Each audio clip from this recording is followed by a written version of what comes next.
seja honrado e glorificado. Então, sempre que isso seja nosso desejo. Amém, irmãos? Então, vamos orar, pedir a bênção de Deus sobre nossa meditação nessa noite. Mais uma vez. Senhor nosso Deus, obrigado por este privilégio de estar aqui cultuando o Teu santo nome. Obrigado porque nós temos lido Tua palavra num país livre, onde nós podemos ouvir o que o Senhor tem a dizer a nós. Obrigado porque o Senhor reúne com Teu povo com amor, com sabedoria, com perdão, e nós respondemos com cânticos de louvor, porque nós estamos em relacionamento contigo por causa do Teu grande amor. Mais uma vez chegamos diante de Ti, Senhor, pedimos Tua graça, Tua presença, que o Senhor fala aos nossos corações, que o Senhor ilumina nossos corações e traz convicções fortes sobre Tua palavra, e que nós podemos não meramente ser ouvintes da Tua palavra, mas praticantes, aqueles que obedecem Tua santa lei, Senhor. Isso que nós pedimos, em nome de Jesus. Amém. Amém. Ok, irmãos, se eu lembro corretamente, o pastor me pediu para falar sobre um tema de masculinidade. Às vezes eu sou perguntado para falar acerca deste assunto, não porque eu sou um homem ideal, certamente, mas talvez as pessoas pensam, como ele teve 7 filhos homens, talvez ele tenha dedicado um pouco de tempo sobre este assunto, e certamente isto é verdade, né? Tem que criar 7 homens, então tem que me dedicar a este assunto. E nós temos um projeto, né, ali na aldeia, vocês todos são convidados para visitar a gente. Nós temos 20 jovens homens que moram lá.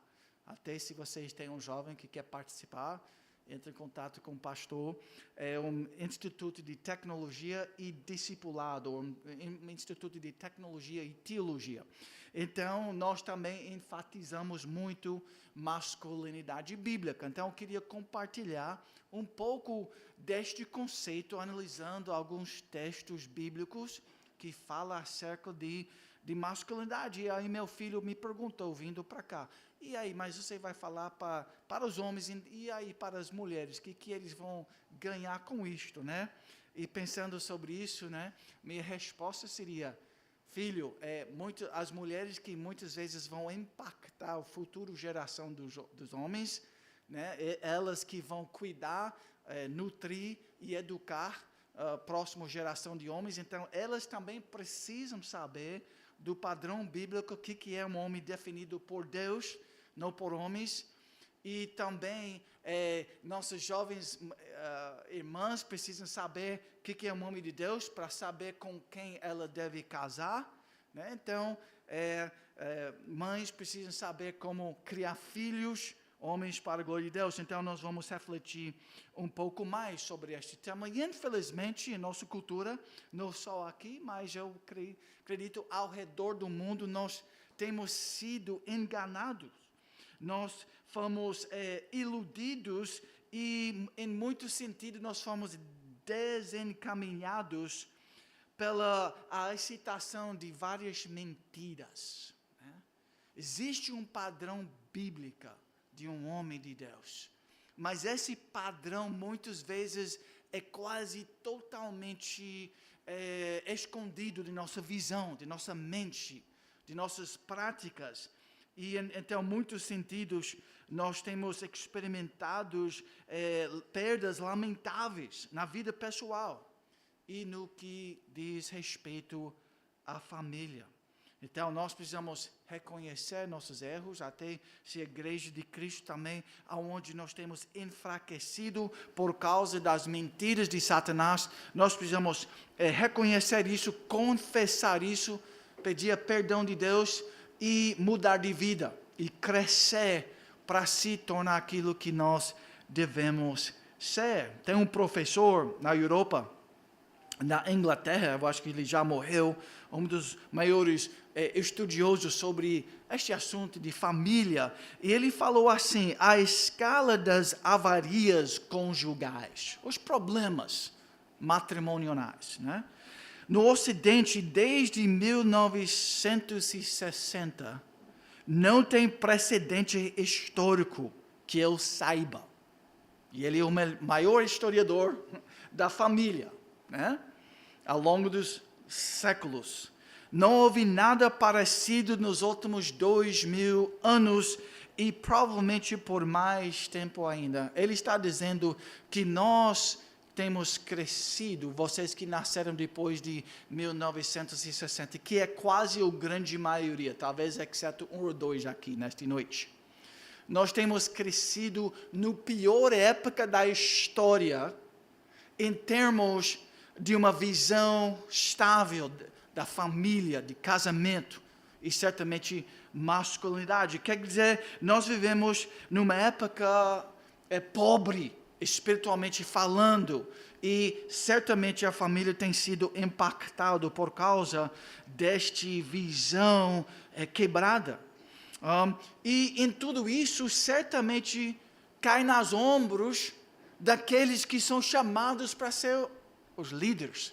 Se a família está decaído, está quebrado, então aonde é aquele que foi chamado para preservar e guardar e liderar instituições tão preciosas como a família? Então, o homem bíblico, ele tem que se levantar, reconhecer o problema e entrar em uma ação bíblica.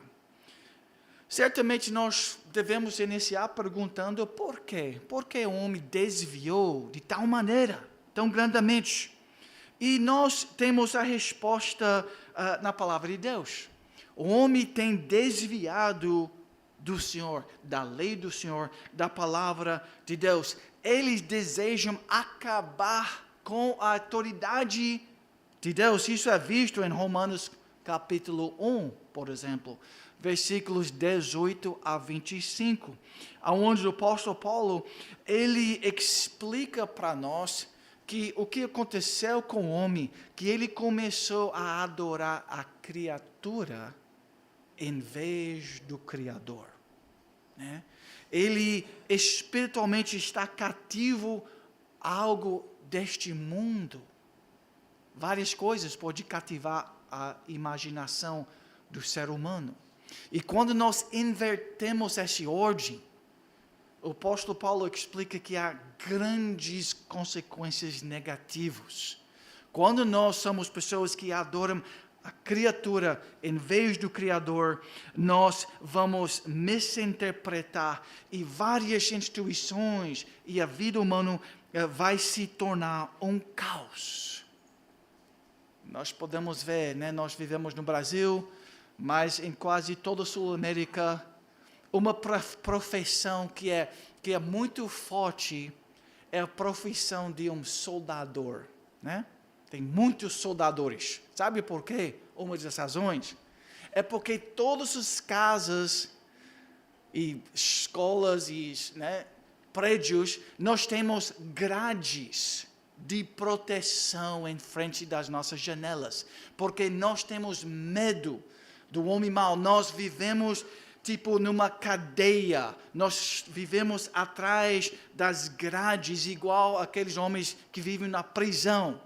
Nós também somos prisioneiros por causa do homem mau, da maldade ao nosso redor.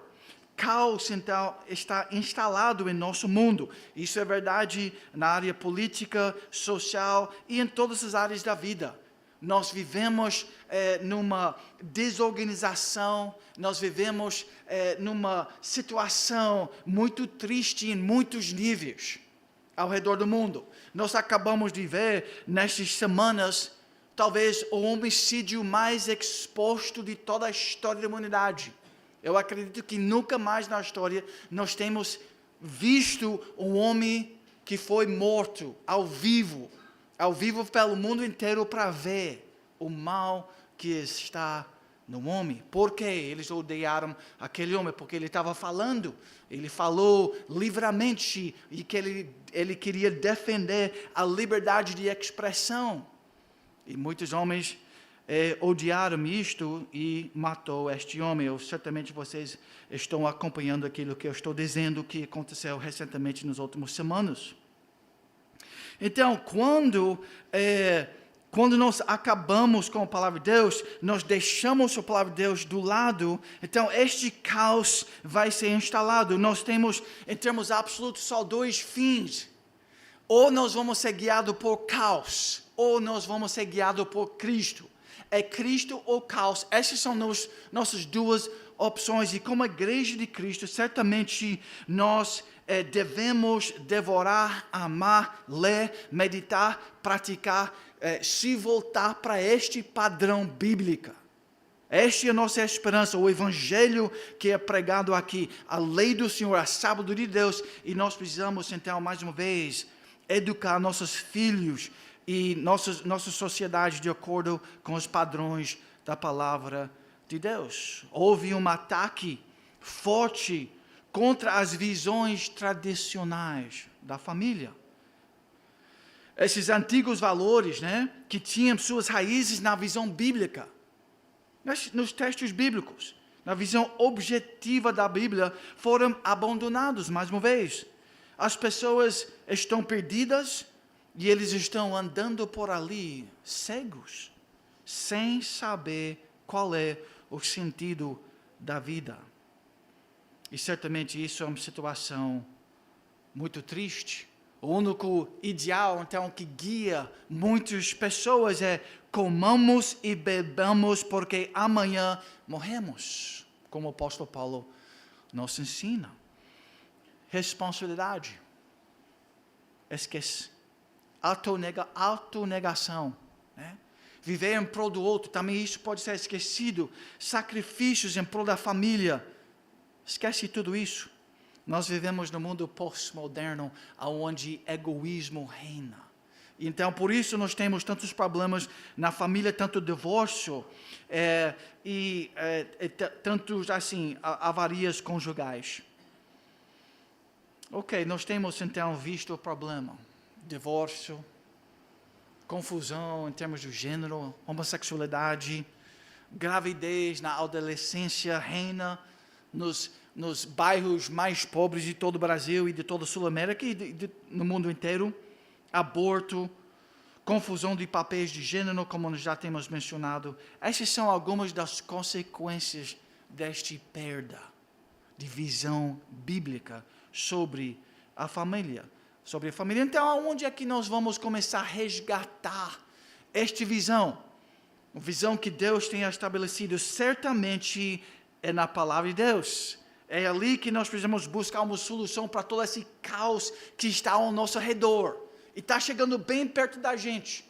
Não pense que é só os Estados Unidos onde esses homicídios vão acontecer. Acontece fortemente aqui no Brasil também. Aonde é então que nós vamos começar a resgatar masculinidade bíblica?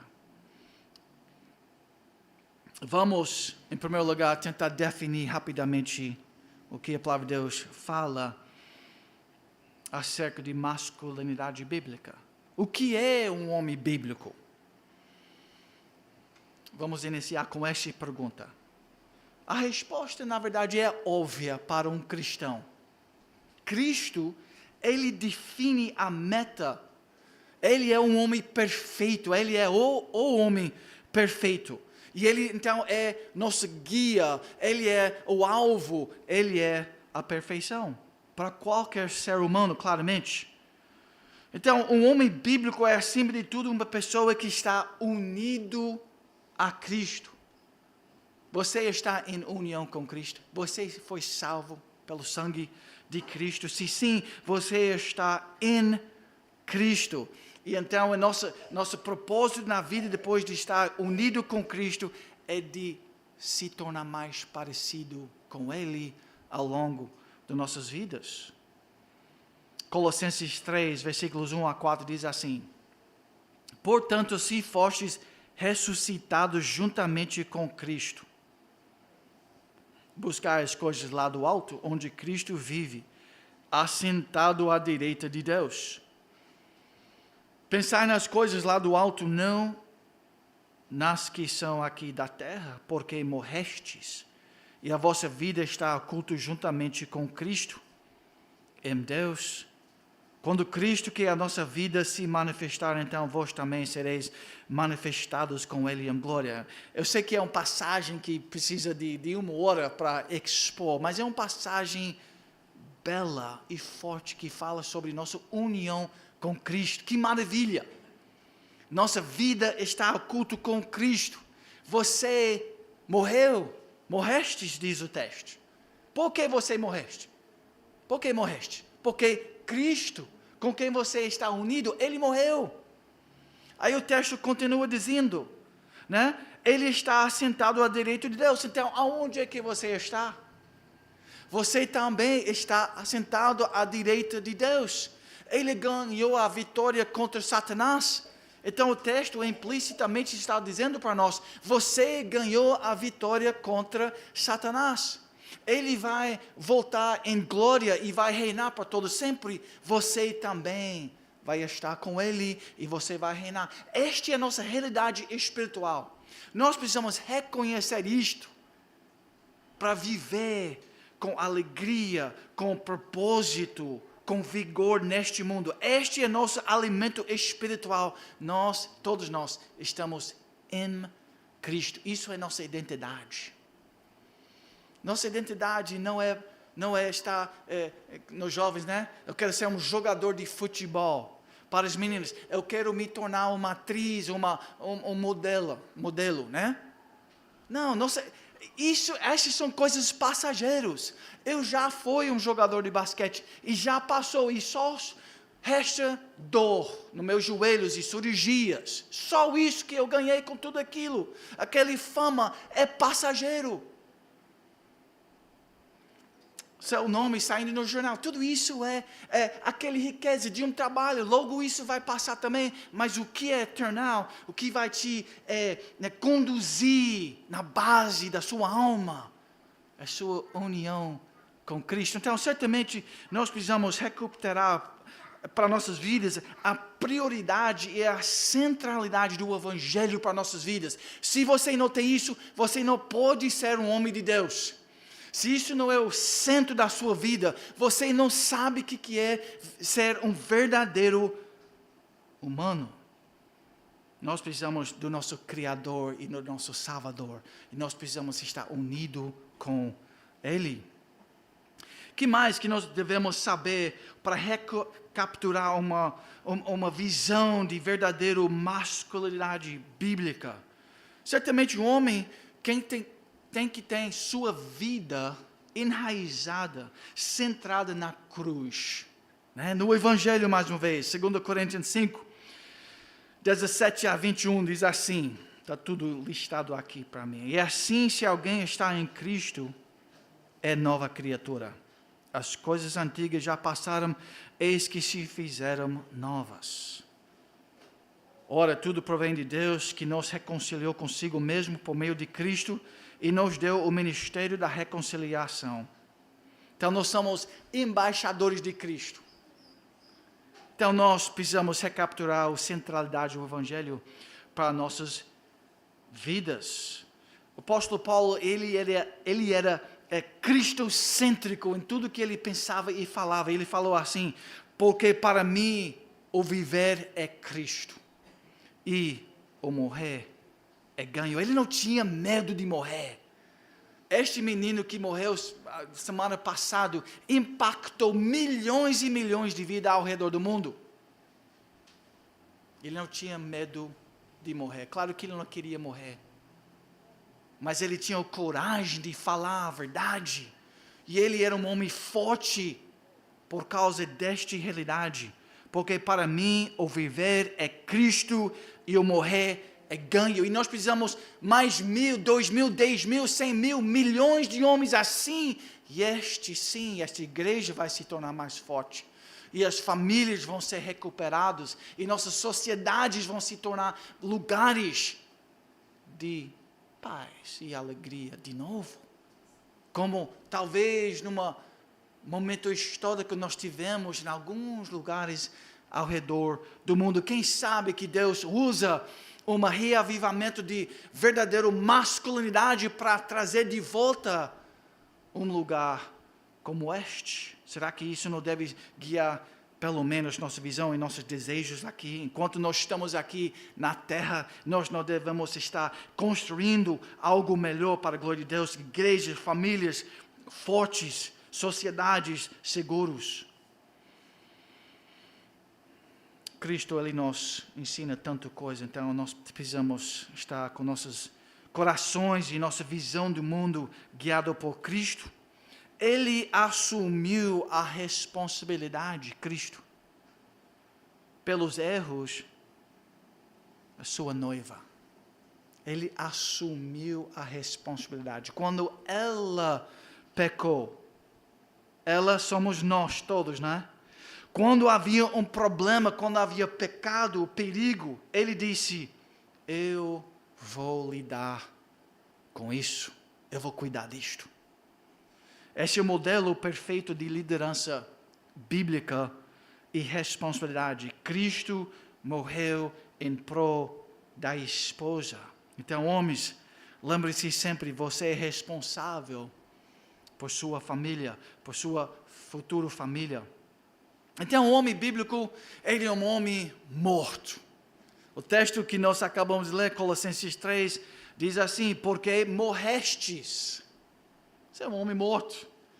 Quando Deus chama um homem, Ele manda ouvir e morrer. Bem-vindo a um princípio forte de masculinidade bíblica. Senhor, você já declarou que nenhum homem verá o seu rosto e viver? Então deixe-me morrer para que eu possa ver-te. Agostinho. Um outro missionário falou assim, sobre ele precisava ir para uma missão numa ilha muito perigoso, séculos atrás. E as pessoas falaram para ele: você vai perder sua vida e as vidas daqueles que com você vai estar nessa viagem, entre esses selvagens. E ele respondeu, esse missionário: nós morremos antes de vir para cá. Spurgeon, ele fala: agora tenho concentrado todas as minhas orações em uma só, que eu possa morrer para mim mesmo e viver inteiramente para Ele. Morrestes e nossa vida está escondida com Cristo. Quer achar sua vida? Está com Cristo, está nele. Isso é onde você vai achar alegria permanente, eternal. Onde você vai achar sustento para sua alma em Cristo, em nada deste mundo.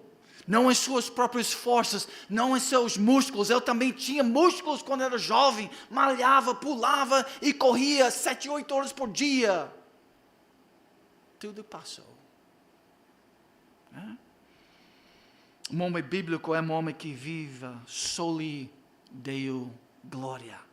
Um dos grandes princípios, da reforma protestante. Este está guiando a visão dele. 1 Coríntios 10, 31 é importante para ele.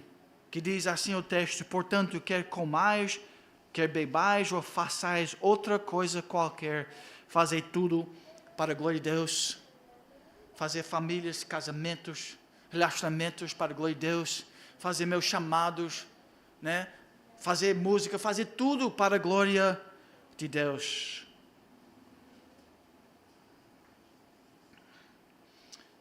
O que mais define um homem bíblico? Se nós podíamos passar pelas passagens da Bíblia e enxergar e retirar os textos mais importantes sobre aquilo que deve estar guiando nossas vidas e nossa visão. Certamente um homem de Deus, ele tem que se tornar um verdadeiro adorador. Lembra, o apóstolo Paulo nós já temos refletido sobre aquilo que o apóstolo Paulo ensina em Romanos capítulo 1. Só tem 2 opções em termos de adoração absoluta para qualquer coração humano. Ao longo da história, todos os homens são adoradores. Todas as mulheres, todas as crianças.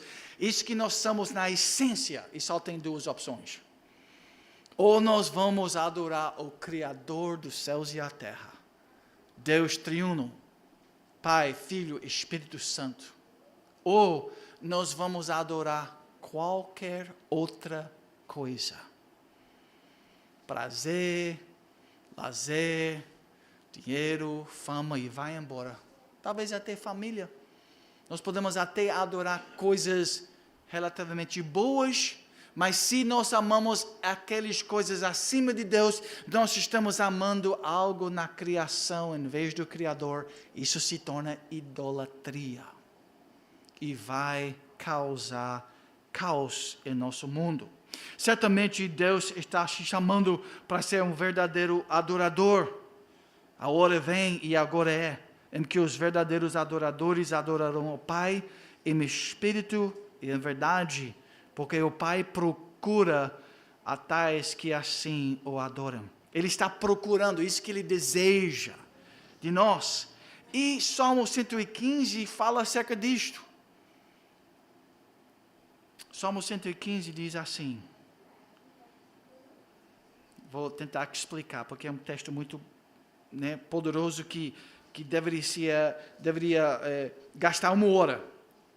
O texto diz que você vai se tornar parecido com o objeto de sua adoração. Mães, quer saber como criar filhos para a glória de Deus? Homens fortes? Ensina eles a adorar o Deus Todo-Poderoso. Você se torna parecido com aquilo que você adora. Se você deixa que eles vão adorar coisas deste mundo somente, se você deixa que o coração daqueles jovens se torna cativado com a fama e as belezas deste mundo passageiro, eles vão se tornar leves e passageiros. Você se torna parecido com aquilo que você adora. O texto diz, tornam-se semelhantes a eles, os que os fazem e todos os que neles confiam. Adoração tem a ver com fé, com confiança. Em quem você confia. Então, um verdadeiro homem, ele confia no Senhor. Ele não confia em dinheiro. Ele não confia em força física, em poder. Ele confia no Senhor. Isso transforma a vida. Então, esse homem, ele vai ler a palavra de Deus, ele vai orar, ele vai estar envolvido na igreja. Porque este é o lugar onde Deus fala publicamente, corporalmente, para a noiva dele. Então, nós somos homens que têm que ser dedicados ao trabalho, à tarefa da igreja. Nós preocupamos com teologia. Nós tem almas fortes que conhecem Deus, que conhecem a vontade revelada de Deus. Então nós meditamos na palavra de Deus, nós conhecemos a lei do Senhor, nós até sabemos aplicar a palavra de Deus em todas as esferas da vida humana. Então nós já temos falado muito sobre esta recuperação, que tipo de homem que tem uma cosmovisão bíblica, um homem que adora Deus em primeiro lugar. Mas vamos para um ou dois textos para encaminhar essa mensagem. Vamos para Gênesis 2:15, que certamente é um texto bem ali no início da palavra de Deus, que vai ajudar a gente a resgatar nossa missão em termos de masculinidade bíblica. Este é o primeiro texto onde Deus fala para os homens, na história. Essa é a primeira palavra que Deus fala para os homens, especificamente para Adão. Tá? Ele diz assim, Gênesis 2:15, tomou, pois, o Senhor Deus ao homem e o colocou no jardim do Éden para o cultivar e o guardar. Tomou, pois, o Senhor Deus ao homem e colocou no jardim do Éden. Outra maneira, outra tradução deste texto. E tomou o Senhor Deus o homem e o pôs no jardim do Éden para o lavrar e o guardar. Mais um. Então o Senhor Deus pôs o homem no jardim do Éden para cuidar dele e nele fazer plantações. Então Deus, ele pega esse homem. Agora, quem é este homem? Gênesis 2:7 fala quem é este homem. Então formou o Senhor Deus ao homem do pó da terra e lhe soprou nas narinas o fôlego de vida. E o homem passou a ser alma vivente. Então, este homem foi criado por Deus. Deus formou este ser humano do pó, mas ele colocou uma alma vivente, um espírito. Então, o homem é osso e espírito junto. Que maravilha. Nós sabemos quem é o homem. Vocês sabem que o professor do USP, que estuda antropologia, que estuda o ser humano, Getúlio Vargas, Princeton, aonde você quer, se eles abandonaram a palavra de Deus, eles não sabem quem é homem, eles estão como bebês, não importando quantos livros eles tenham estudado, eles não sabem quem é o homem na sua essência, no cerne da coisa. Deus revela isso, e sem esta revelação, nós somos perdidos. Por isso, é uma das razões que nós temos tanto caos em todas as nossas universidades. Nossos meninos estão entrando e eles estão saindo perguntando, será que eu sou um animal, um girafa, uma mulher, um homem? Eu não sei, eu estou totalmente confuso agora. E eles estão sendo educados pelos maiores PhDs, do Brasil. Perdidos. Porque eles abandonaram a sabedoria da palavra de Deus. Então nós não devemos esperar que a educação brasileira vai salvar nossa geração. Na verdade, está destruindo, porque é uma educação não na palavra de Deus, não debaixo do temor do Senhor. Então, por muitas décadas, o povo brasileiro, nós temos esperado que a educação, a escola privada é que vai salvar nossos filhos. E nós somos mais pobres, mais corruptos e numa situação mais perigosa do que nossos pais, que não tinham educação. Infelizmente. Mas Deus, a palavra de Deus ensina exatamente como Ele criou o homem. Ele criou esse homem em relacionamento com Ele. Um pacto. Ele andava no jardim e sua responsabilidade era de cultivar e guardar para que a glória de Deus podia crescer e espalhar ao redor da terra. Então, ele tinha essa responsabilidade no jardim do reino de Deus. Claro que Deus foi o grande criador dos céus e a terra, o grande rei. E Adão, feito na imagem, chama-se Deus, foi colocado ali para proteger e cuidar, cultivar aquilo que Deus criou. Então, qual era a sua vocação? Ali em Gênesis 2:15, ele tinha que cultivar e trabalhar para fazer as coisas crescerem. É carinho, é cuidado, é construção, é orientação, é decisão. Cultivar ou trabalhar. A segunda palavra é guardar ou manter. Ele tinha que guardar e proteger e sustentar o progresso já alcançado. Guardar significa manter seguro, vigiar, cuidar e manter. Este que define o papel do homem. Especificamente, Deus chamou Adão para fazer isso. Irmãos, se as igrejas não sabem destas verdades, como Voddie Baucham falou, mostre-me uma igreja destruída de famílias sólidas, liderados por maridos e mulheres que agem de forma bíblica, e lhe mostrarei uma igreja doente.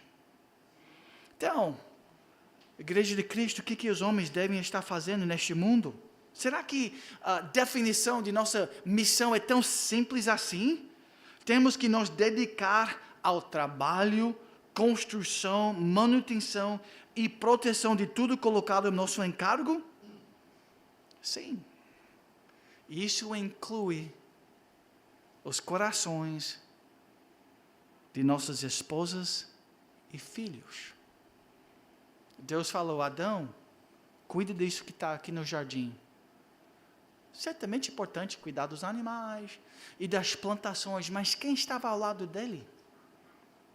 Eva a esposa. Então, este homem, ele tinha que orar por sua família, ele tinha que orar com sua família, ele tinha que ajudar a proteger, cultivar o coração da esposa, ele tinha que ser um homem da família, que ele precisava construir uma família forte para a glória de Deus, e ele tinha que ter filhos. Nós vamos ver isso num texto bem próximo. Mas nós aprendemos com tudo isso, e você pode ler em Gênesis 2, versículos 18 até 24, o que Deus fala sobre casamento, bem ali no início. Nós temos o projeto de Deus para casamento e família. E certamente o relacionamento esposa-marido é o mais importante depois do nosso relacionamento com Deus. Então, homens, nós precisamos saber como construir famílias fortes e belas e relacionamentos dominados por Deus, por amor, graça, verdade, sabedoria. Nós precisamos aprender sobre a exclusividade do relacionamento conjugal. Nós precisamos aprender e viver e ensinar que um bom casamento vai dar trabalho, especialmente depois da queda. Então, nós precisamos estar compromissados com o suor de um bom casamento. O suor, o trabalho, o investimento. Nós achamos que ser um bom homem é simplesmente dominar um trabalho, ser um bom mecânico, ser um bom, não sei, atleta e dominar nosso corpo. Mas é muito mais. Nós somos chamados para adorar nosso Deus e nós somos chamados para construir famílias, casamentos, relacionamentos que glorificam e honram nosso Deus. Nós precisamos aprender sobre a permanência da relação matrimonial e também sobre a prioridade de Deus em nossos casamentos. Em primeiro lugar, os homens devem carregar esta bandeira. Eles têm que liderar isso. Eles não podem esperar. Infelizmente, na igreja evangélica e ao redor do mundo, nós temos muitas igrejas dominadas por mulheres e crianças. Aonde formos os homens fiéis, e fortes, teólogos, eles estão correndo e fugindo e fazendo coisas mais fáceis. Mas os homens são chamados para criar filhos, para a glória de Deus. Tem que ser ativo na disciplina e na orientação dos filhos. E o homem é chamado para proteger a família dos males, dos pecados, pureza dos filhos, proteger o coração. Provérbios diz que nós devemos cuidar do coração acima de todas as coisas, porque dela procedem as fontes da vida. Pai, mãe, vocês sabem pastorear o coração do seu filho. Vocês sabem como o psique funciona, a alma, a mente, o espírito. Os sonhos, desejos, vontade, você sabe como é que isso funciona? Ou você acha que isso só pertence aos profissionais que não reconhecem Deus? Que não conhecem a palavra de Deus? Pais, nós precisamos saber como pastorear o coração e proteger o coração de nossos filhos. Nós precisamos ser teólogos, então. Nós precisamos saber teologia prática. Precisamos saber ouvir bem. E ajudar nossos filhos a honrar a Deus com as decisões. Quando você luta pela família, irmãos, você está lutando por algo muito maior do que o seu próprio pequeno lugar de conforto, onde o amor e felicidade não faltam. Isso é bom, né? E bela. Mas você também luta por isso, mas acima de tudo, luta por uma visão bíblica do mundo, que traz implicações profundas para muitas questões importantes em nossos dias.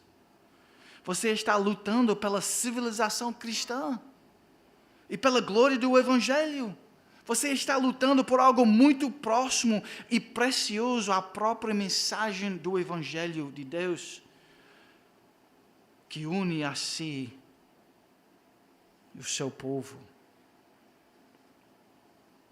Sabe que a Europa abandonou isso? Eles pararam de lutar por princípios bíblicos, por um cosmos bíblico. E sabe o que está acontecendo? Eles estão abandonando o casamento. Eles estão abandonando a ideia de ter filhos. E não estão tendo filhos. Então, os muçulmanos estão entrando em grande número na Europa. Eles estão dominando aqueles lugares e logo aqueles países, Inglaterra, França, Itália, vão ser totalmente dominados não por cristianismo, mas pela uma nova religião. Porque nós enfraquecemos e nós estamos abandonando a verdade de Deus. E nós estamos enfraquecendo e falecendo e desaparecendo do mundo. Porque nós abandonamos aquilo que Deus falou que é importante. Um outro texto, rapidamente, Gênesis 1, 28, diz assim: E Deus os abençoou e lhes disse: Sede fecundos, multiplicai-vos, enchei a terra e sujeitai-a, e dominai sobre os peixes do mar, sobre as aves dos céus e sobre todo animal que restaja pela terra. Aqui nós somos ensinados que como homens espirituais, nós devemos ser senhores e servos no mesmo momento. Sede fecundos, multiplicai-vos, enchei a terra. Irmãos, isso tem implicações para casamento. Nós temos 7. Em nossa igreja ali na aldeia, vocês podem visitar a gente. Nós temos várias famílias. Eu diria, nós temos 7, 8 famílias que têm 5, 4. Estão subindo. Chegando no 6, daqui a pouco vai passar a gente, com certeza. Vai ter algumas famílias que vão passar a gente. Eu não conheço em todos esses anos, viajando por muitos lugares no Brasil, uma família que tem mais de 7 filhos na igreja do Brasil. Eu não conheço. Existe, certamente. Eu não conheço. Mas a palavra de Deus diz, sede fecundos. Agora, se vocês não podem ter filhos próprios, vocês têm que ser fecundos. Você tem que adotar filhos, você tem que discipular filhos, você tem que ter uma geração de homens e meninos que você vai ajudar a construir para a glória de Deus. Você tem que ser discípulos, discipuladores, né? Senhor e servos. Adão, então, foi colocado no jardim para ser seu senhor e o servo de Deus no jardim. Debaixo da autoridade de Deus, debaixo dos princípios de Deus. Quer dizer, um servo de Deus, mas um líder irresponsável. Essas são as ideias que definem o que é masculinidade bíblica.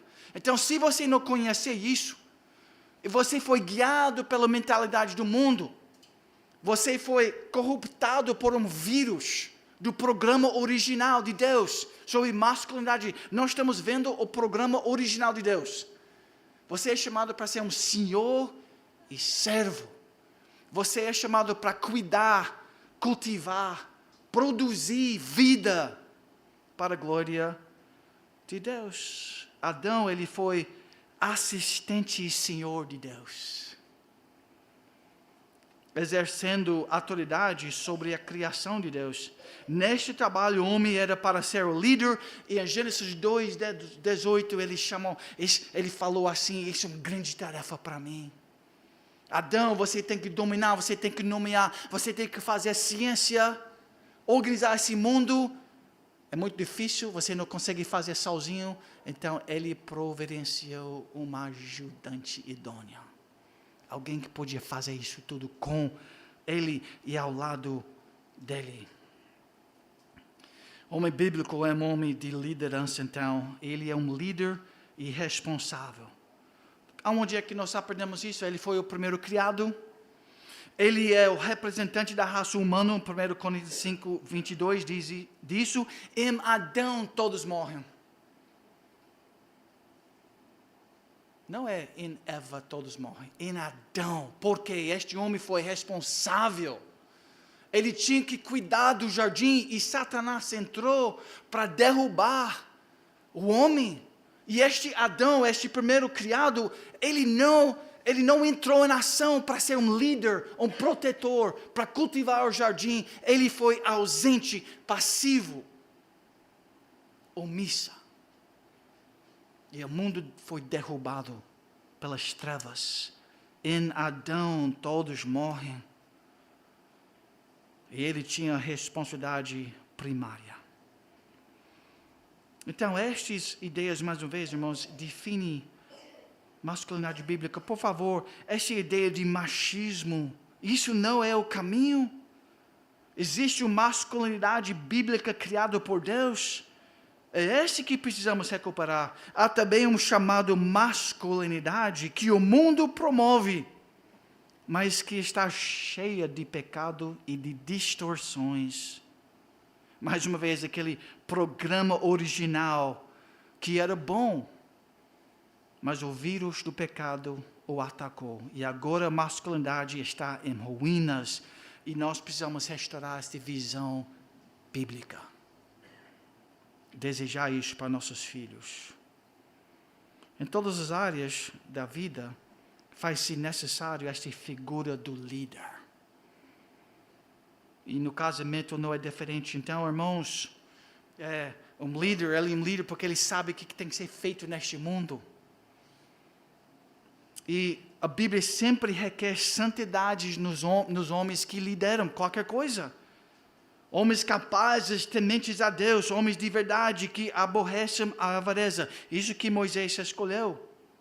Em Atos 6, quando a igreja está se estabelecendo, o que o Espírito Santo falou? 7 homens de boa reputação e cheios do Espírito Santo. Liderança sempre tem a ver com, piedade. Uma visão de Deus, uma grande visão de Deus nos homens. Então, homens, vocês estão liderando suas casas? Você está ensinando a Bíblia à sua família? Ou você está deixando isso para as mulheres? Porque você é um seguidor da modernidade e da pós-modernidade, mas não da Bíblia. Ensine constantemente os seus filhos a verdade da palavra de Deus. Deuteronômio 6, desde o antigo Israel, isso era a responsabilidade da família. A família é muito importante na história da redenção. Efésios 6 é o texto mais longo no Novo Testamento sobre criação de filhos. Basicamente 4 palavras. E você vai saber tudo o que você precisa sobre criação de filhos, pais. E se seus filhos são desobedientes, a responsabilidade primária é sobre quem? Sua esposa? A Bíblia diz não. Filhos, obedecei a vossos pais no Senhor, pois isto é justo. Honra a teu pai e tua mãe. 2 palavras. Obediência, honra. Pais, quer se tornar um bom pai? Ensina seus filhos a honrar a voz da mamãe, do papai, da igreja, das autoridades legítimas. Obedece e honra. 2 palavras. Não precisa de um PhD. Precisa aplicar 2 palavras no coração dos seus filhos. E você vai saber criar filhos para a glória de Deus. Honra a teu pai e a tua mãe, para que te vá bem e seja de longa vida sobre a terra. E vós, pais, não provoqueis a vossos filhos a ira, mas criai-os na disciplina e na admoestação do Senhor. Então, cuide desses corações, meus irmãos. E, finalmente, nós vamos para a última palavra, ideia aqui sobre masculinidade bíblica. Qual seria a palavra, talvez, que resume a ideia da masculinidade que nós temos visto na Bíblia? Então, eu acredito que uma palavra que resume bem o que você deve se tornar como homem seria esta palavra: pastor. Pastor do lar. Por quê? Porque nós temos visto 2 palavras, doulos, servo, e dominos, senhor, andando juntos. Um líder servo. Um líder responsável. Eu creio que isso é uma maneira boa de resumir o que a palavra de Deus está nos ensinando. O homem era profeta, sacerdote e rei. Então, esse pastor do lar, esse profeta que fala a palavra de Deus, esse sacerdote que intermedia em oração para a família, e este rei que governa bem para a glória de Deus, isto que você é chamado para fazer. Ferirei o pastor e as ovelhas se dispersarão, diz a palavra de Deus. E nós temos muitas famílias dispersas, perdidos em caos, porque não existe um pastor guiando, protegendo, liderando, avançando com clareza, com determinação, com compromisso, com coragem. Isso que nós precisamos, ser recuperado. Homens de Deus que ama a igreja, que ama a família, que são as coisas que Deus falou que deve ser importante para nós. Eu queria enfatizar mais uma vez a importância da igreja para verdadeiros homens. Porque, mais uma vez, nosso mundo evangélico é dominado por mulheres. Existem sempre mais mulheres na igreja do que homens. A voz da mulher nos cânticos é sempre mais forte do que os homens. E tem muitos mais ministérios de mulheres do que os homens. Por quê? Tem uma ausência dos homens. Não tem professores na escola dominical masculinos, porque não tem compromisso com a igreja. Mas eu quero ler algo sobre a igreja que é importante, o corpo de Cristo. A coisa mais importante acontecendo na história é o chamado resgate e aperfeiçoamento do povo de Deus. Deus está construindo a igreja de Jesus Cristo. Virá um dia em que Deus vai puxar para baixo o andaime da história mundial. Vocês sabem o que ele vai estar apontando para quando ele diz que toda a criação, ele vai perguntar assim, depois que a cortina é baixada: não é a minha obra-prima? Ele vai estar apontando para a igreja de Jesus Cristo. Na vanguarda de tudo isso será o próprio Senhor Jesus quem vai chegar e dizer: eis-me aqui, os filhos que você me deu, aperfeiçoados na beleza da santidade. Então nós precisamos ser amantes da igreja, do povo de Deus, do ministério da palavra de Deus. Vamos apoiar a igreja de Cristo. Homens, não vai ser fácil ser um líder, um pastor da casa. Ele é aquele que cuida, protege e conduz o rebanho de Deus. E Jesus, certamente ele é chamado o bom pastor. E eu sou o bom pastor, ele diz. O bom pastor dá a sua vida pelas ovelhas. Quer saber talvez a definição mais exata de masculinidade bíblica? Eu vi isso retratado num filme uma vez. É muito forte essas cenas. Tinha um grande guerreiro, um líder no exército. E ele estava sendo atacado, todo o grupo dele. Ele era o cara mais inteligente, mais nobre, mais bela. Ele tinha muito mais do que todos para perder.